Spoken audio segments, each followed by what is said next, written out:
안녕하십니까. 중학수학 플랜 B 저자 이형욱입니다. 오늘 강의는 통계 용어 중 삼포도에 관한 사항입니다. 여러분, 혹시 골프 좋아하세요? 최근 우리나라 여자 골프 선수들이 미국 LPGA 투어에서 아주 좋은 성적을 거두고 있다죠. 사실 우리나라 골프의 인기는 과거 1998년으로 거슬러 올라갑니다. 1998년 7월 7일 미국 메이저 골프 대회 US 오픈 마지막 라운드에서 기적이 일어났습니다. 일명 맨발의 투혼이라 불리며 대한민국 박세리 선수가 당당히 우승컵을 거머쥐었던 사건입니다. 이로 인해 박세리 선수는 일약 스타덤에 오르게 되었죠. 혹시 골프 성적이 어떻게 매겨지는지 알고 계십니까? 먼저 골프의 코스에 대해 이야기해 봅시다.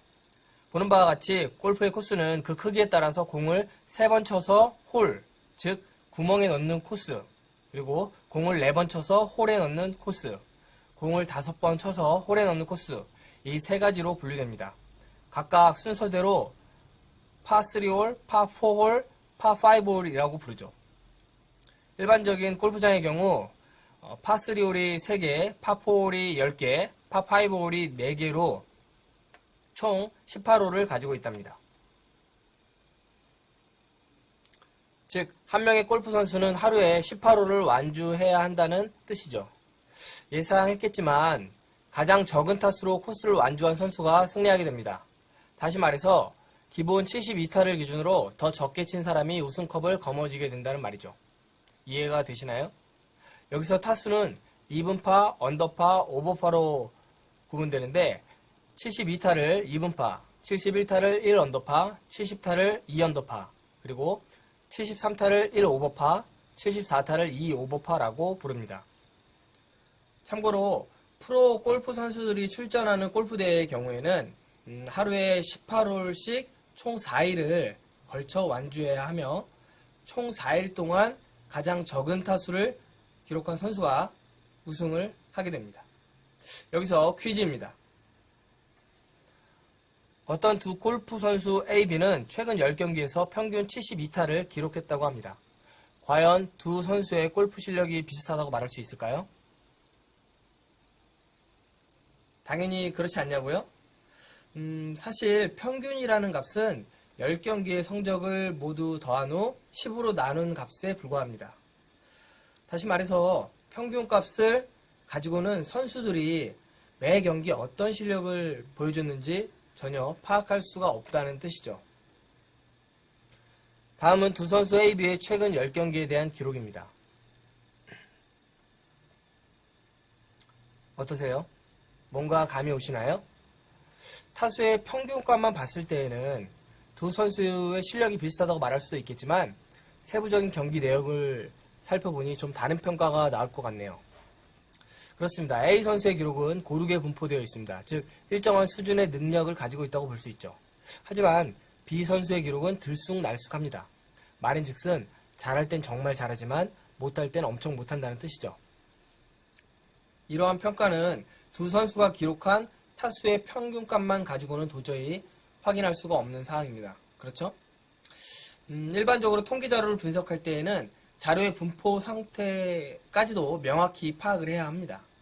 여기서 산포도라는 개념이 등장하는데요. 각각의 자료들이 대표값 주위에 흩어져 있는 정도를 하나의 수치로 나타낸 것을 산포도라고 말합니다. 산포도라고 하니까 산에서 나는 포도 아니냐고 말하는 학생들도 있을 것입니다. 산포도의 산은 흩을 산, 벌은 벌릴 포자를 써서 자료가 흩어져 벌려있는 정도를 의미하는 한자어입니다. 그렇다면 통계학에서는 왜 산포도를 파악하는 걸까요? 예를 하나 들어보겠습니다. 잠시 동영상을 멈춘 채 기사를 천천히 읽어보시기 바랍니다. 잘 읽어보셨나요? 뭔가 감이 오시죠? 그렇습니다. 이렇게 자료의 분포 정도, 즉 산포도를 확인하면 기대 이상의 유용한 정보들을 쉽게 찾아낼 수가 있답니다.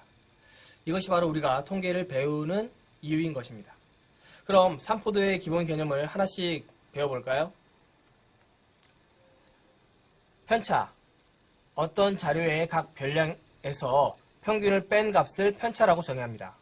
다들 짐작하셨겠지만 편차의 편은 치우칠 편자, 그리고 차는 다를 차자를 씁니다. 즉 편차란 자료의 값이 평균으로부터 얼마만큼 떨어져 있는지 나타내는 지표입니다. 그럼 편차와 관련하여 문제 하나 풀어보겠습니다. 잠시 동영상을 멈춘 채 연습장을 꺼내 질문의 답을 찾아보시기 바랍니다. 어렵지 않죠? 편차의 정의만 알고 있으면 손쉽게 해결할 수 있는 문제입니다. 경기별 편차를 살펴보니 두 선수의 실력을 확연히 가늠할 수 있겠네요. 그렇죠? A 선수의 경우 편차의 크기가 마이너스 3부터 플러스 3까지로 잘할 때와 못할 때의 차이가 6타밖에 나지 않습니다. 다시 말해서 A 선수는 일정한 수준의 골프 실력을 갖추고 있음을 쉽게 알 수 있습니다. 반면에 B 선수의 경우 편차의 크기가 마이너스 20부터 플러스 27까지로 잘할 때와 못할 때의 차이가 무려 47타나 됩니다. 즉 잘할 땐 정말 잘하지만 못할 때는 엄청 못하는 선수라고 말할 수 있습니다. 잠깐! 여기서 평균보다 작은 별량의 편차는 음수로, 그리고 평균보다 큰 별량의 편차는 양수로 표기되었다는 사실 캐치하셨나요? 더불어 편차의 절대값이 크면 클수록 별량의 값이 평균보다 멀리 떨어져 있다는 것, 그리고 편차의 절대값이 작으면 작을수록 별량의 값이 평균에 근접해 있다는 것도 확인하셨나요? 여러분, 편차의 총합은 얼마일까요? 일단 계산하지 말고 직관적으로 답을 말해보시기 바랍니다. 네, 그렇습니다. 바로 0입니다. 왜 그런지 수학적으로 증명해 보도록 하겠습니다. 잠시 동영상을 멈춘 채 화면의 내용을 천천히 읽어보시기 바랍니다. 잘 읽어보셨나요? 역시 편차의 합은 0이군요. 다음 그림을 보면 이해하기가 좀 더 수월할 것입니다. 도표와 함께 살펴보시기 바랍니다. 여러분, 편차를 구하는 과정에서 뭔가 불편한 점 못 느끼셨나요? 네, 그렇습니다. 편차는 각각의 별량에 대한 산포도를 의미하므로 모든 별량에 대한 편차의 값을 알아야 자료의 분포 상태를 명확히 파악할 수가 있습니다. 즉, 각 자료에 대한 편차 값을 일일이 따져보면서 자료를 분석해야 한다는 말이죠. 그렇다면 하나의 숫자를 가지고 자료의 분포 상태를 확인할 수 있는 방법 어디 없을까요? 일단 편차는 각 자료에서 평균을 뺀 값으로 양과 음으로 분류됩니다. 더불어 편차의 합은 항상 0이므로 이 값을 가지고는 자료의 분포 상태를 전혀 확인할 수가 없습니다. 그렇죠? 도대체 어떻게 해야 편차의 개념으로부터 별량이 흩어진 정도를 한 번에 파악할 수 있는 개념을 도출할 수 있을까요? 편차의 음수값을 양수로 만들어 보는 건 어떨까요? 만약 편차의 음수값을 양수로 만들 수 있다면 편차의 합은 0이 되지 않을 것입니다. 혹시 음수를 양수로 만드는 기호가 무엇인지 아십니까? 중학교 1학년 때 배웠는데. 그렇습니다. 바로 절대값입니다. 앞서도 잠깐 언급했지만 편차의 절대값이 크면 클수록 별량의 값이 평균보다 멀리 떨어져 있다는 것, 그리고 편차의 절대값이 작으면 작을수록 별량의 값이 평균에 근접해 있다는 것을 우리는 캐치하였습니다. 즉, 편차의 값이 양수인지 음수인지 상관없이 그 절대값을 활용하게 되면은 평균으로부터 얼만큼 떨어져 있는지 손쉽게 가늠할 수 있다는 것입니다. 더불어 편차의 절대값의 합은 0이 아닙니다. 그렇죠? 예를 들어 다음 두 골프 선수의 편차의 절대값을 한번 살펴보시기 바랍니다. 네, 보는 바와 같이 B 선수처럼 편차의 절대값의 합이 크면 클수록 각각의 자료들은 평균으로부터 멀리 벗어나 있습니다. 그렇죠? 또한 A 선수처럼 편차의 절대값의 합이 작으면 작을수록 각각의 자료들은 평균 근방에 밀집되어 있습니다. 이제 대충 감이 오시죠? 이로써 우리는 하나의 수치, 즉 편차의 절대값의 합수로부터 자료의 분포 정도, 즉 산포도를 한 번에 파악할 수 있게 되었습니다. 더불어 편차의 절대값의 합을 전체 자료의 개수로 나눈 값을 평균 편차라고 부릅니다.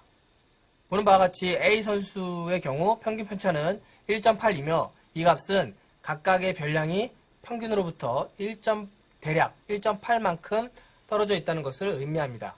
그리고 B 선수의 경우 평균 편차는 13이며 이 값은 각각의 별량이 평균으로부터 대략 13만큼 떨어져 있다는 것을 의미합니다. 즉, 평균 편차의 값만 알면 각각의 자료의 값이 평균으로부터 얼마만큼 떨어져 있는지 쉽게 확인할 수 있다는 뜻이죠.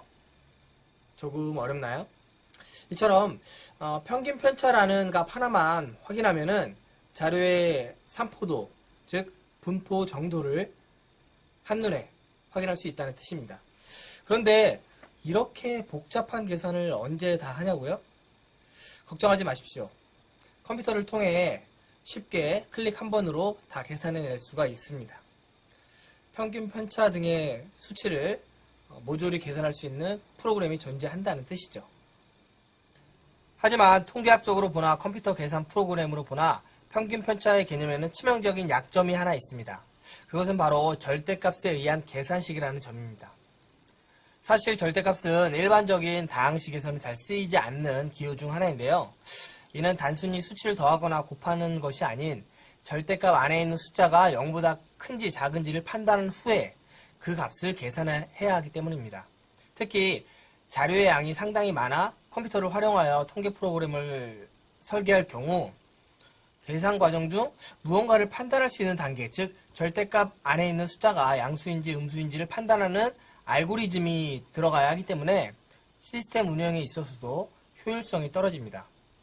그 외에도 여러 불편사항이 있으나 일일이 말하지는 않겠습니다. 여하튼 평균 편차가 통계학적으로는 많이 쓰이지 않는 개념이라는 사실만 기억하고 넘어가시기 바랍니다. 절대값 말고 편차의 음수값을 양수로 만드는 방법이 하나 더 있습니다. 과연 그것이 무엇일까요? 잠시 동영상을 멈춘 채 힌트를 보면서 질문의 답을 찾아보시기 바랍니다. 과연 A를 어떻게 연산해야 항상 양수 또는 0이 나올까요? 네, 맞습니다. 바로 제곱입니다.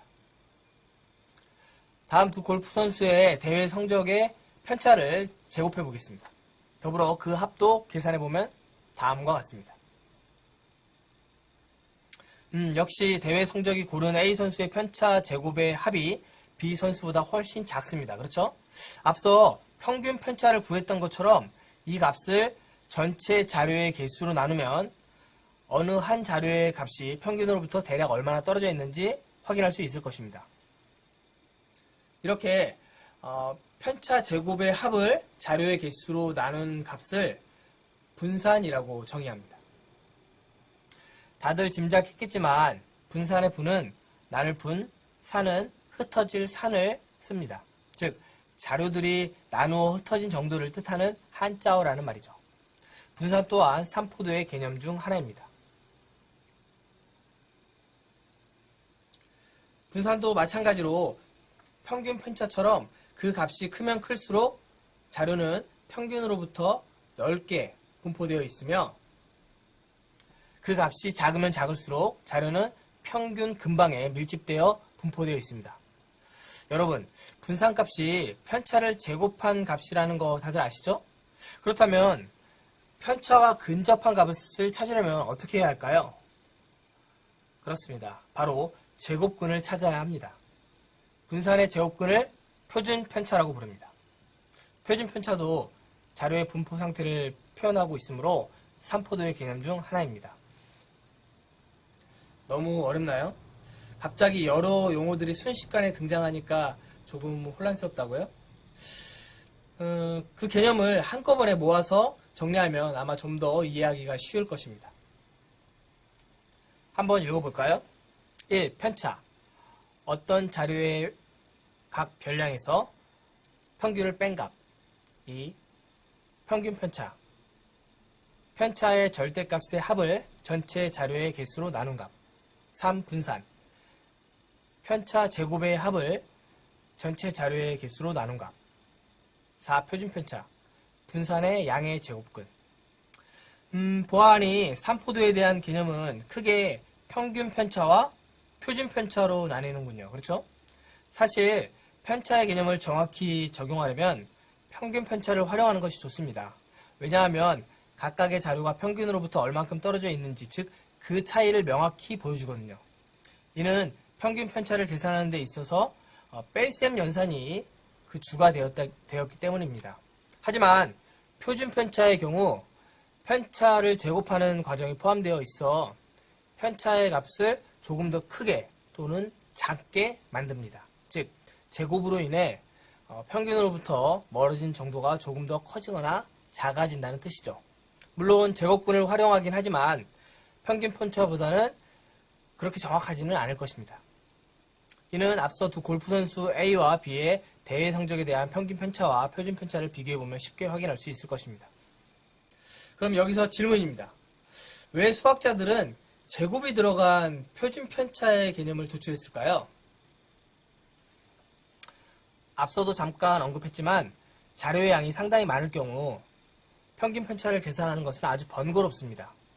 특히 컴퓨터를 이용하여 통계 프로그램을 설계할 경우 계산 과정 중 무언가를 판단하는 단계, 즉 절대값 안에 있는 숫자가 양수인지 음수인지 판단하는 알고리즘이 들어가야 하기 때문에 시스템 운영에 있어서도 효율성이 떨어집니다. 또한 평균 편차의 경우 절대값으로 인해 각 항의 의미를 명확히 부여할 수 없는 반면에 표준 편차는 그렇지 않습니다. 제곱을 전개하기만 하면 수식이 완전히 풀리기 때문이죠. 도통 무슨 말을 하는지 잘 모르겠다고요? 아직 중학교 수준에서는 이해하기 좀 어려운 내용입니다. 여하튼 평균 편차의 개념보다는 표준 편차의 개념이 통계학적으로 좀 더 많이 쓴다는 사실만 기억하고 넘어가시기 바랍니다. 아셨죠? 다음 두 골프 선수의 대회 성적에 대한 편차, 분산, 표준 편차의 값을 구해보면 다음과 같습니다. 잠깐! 통계에 따른 복잡한 계산은 모두 컴퓨터가 해준다는 사실 다들 알고 계시죠?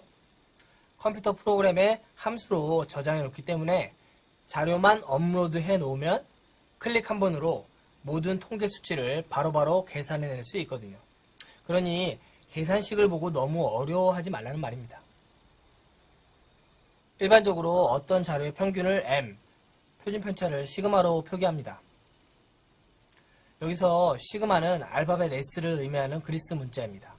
영어를 많이 공부한 학생들은 눈치챘겠지만 평균을 M으로 표기하는 이유는 평균의 영어 단어가 바로 mean이기 때문입니다. 네, 맞아요. mean은 동사로 의미하다를 뜻하는 단어이면서 동시에 명사로 중도, 평균 등을 뜻하는 단어이기도 합니다. 사실 실생활에서는 평균을 average라는 말을 씁니다.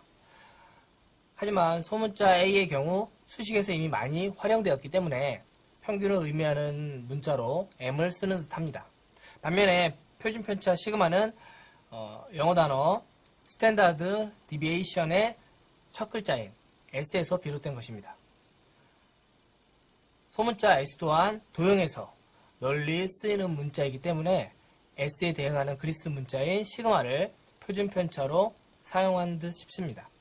참고로 분산은 시그마 제곱으로 표기합니다. 왜냐하면 분산의 제곱근이 바로 표준 편차이기 때문입니다. 이제 좀 산포도에 대한 감이 오시나요? 너무 개념이 복잡하다고요? 무작정 개념을 암기하려고만 하지 말고 문제를 풀 때마다 자주 찾아보면서 자연스럽게 익히시기 바랍니다. 이제 문제를 풀어보도록 하겠습니다. 잠시 동영상을 멈춘 채 질문의 답을 찾아보시기 바랍니다. 개념의 정의 및 숨은 의미만 알고 있으면 쉽게 해결할 수 있는 문제입니다. 어렵지 않죠? 함께 풀어보겠습니다. 일단 두 학생의 평균 점수를 구해보면 다음과 같습니다. 이번엔 두 학생의 성적에 대한 분산과 표준 편차를 구해보겠습니다. 잠깐! 분산과 표준 편차를 구하기 위해서는 편차를 먼저 계산해야 한다는 거 다들 아시죠? 보아하니 은설이와 세정이의 중간고사 평균 점수는 서로 같군요. 하지만 은설이는 4과목 성적이 고르게 우수한 반면 세정이는 그렇지 않습니다. 즉 영어와 수학 점수는 아주 높지만 국어와 과학 점수는 형편없다는 뜻입니다.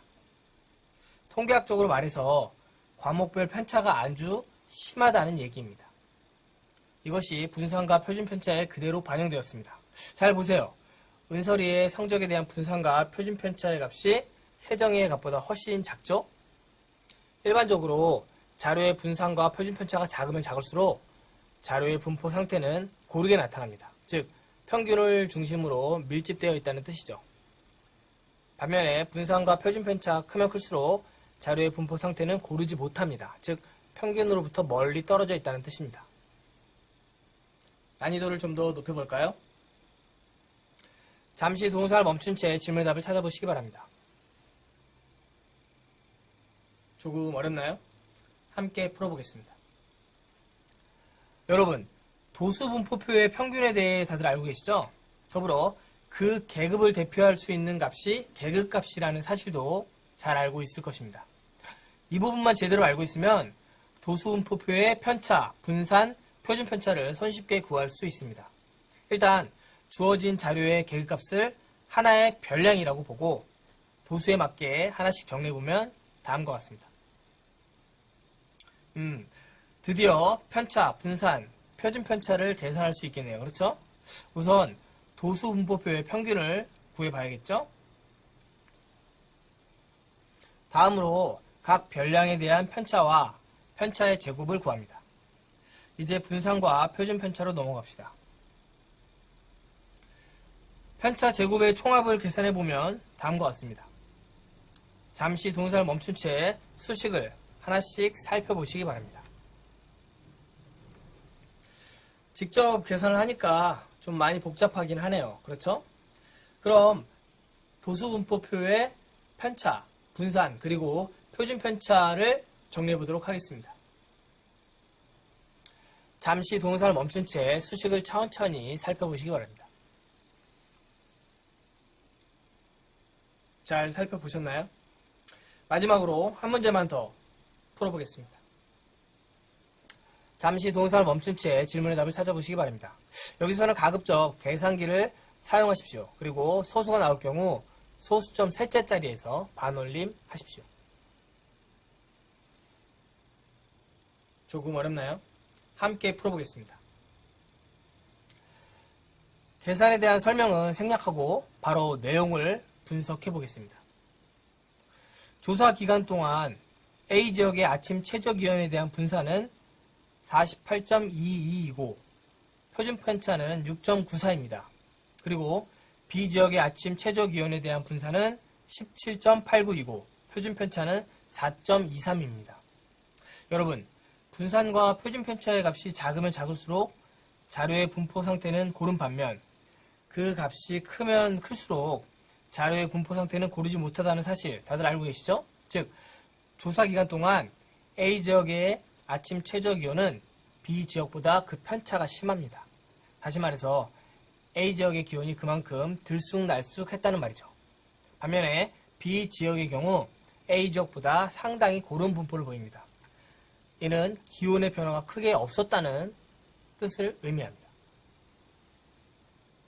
이제 강의를 마칠 시간이네요. 엔딩 화면으로 오늘 배웠던 내용을 띄워드릴 테니까 화면을 보면서 천천히 스스로 정리해보는 시간을 가져보시기 바랍니다. 감사합니다.